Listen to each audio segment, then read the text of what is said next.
käisin Eesti otsib superstaari saates, on ju. Laulmas siis. Jaa, seal on nagu, ma mõtlesin, et see on vaata niimoodi nagu telekas ikka näidatakse, et sa põhimõtteliselt lähed sinna, saad oma paberi ja siis lähed sinna, seal on sul mingisugused need 3 žüriid, vaata. Tegelikult see ei ole nii. Sa lähed sinna, sa saad mingi paberi ja siis öeldakse, minge siit trepist üles. Sa lähed sealt trepist üles ja enam-vähem sama suur nurgake on kuskil koridoris nagu see laud ja selle nurga peal istub mingi 5 Georg otsaõpetajad, kes on nagu, laula.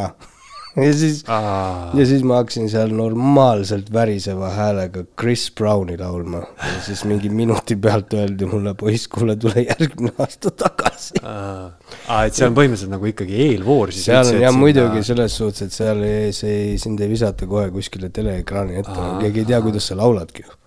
Aga huvitav, et vaata siis ikkagi mingisugused, sest me teame igasuguseid kvaliteet huumori videosid sealt, kust keegi on laulnud mingisuguseid, hästi halvasti laulnud ja mis iganes, et mõned ikkagi lastakse sealt läbi. Jaa, aga ma arvan, et see ongi seal, lastaksegi täpselt nagu see läbi, mis toob sulle lõpuks vist ikka selle kliki alguse nagu. Ja, et sa oled nagu kas hästi hea või hästi halb, siis saad nagu läbi, aga kui sa, jah.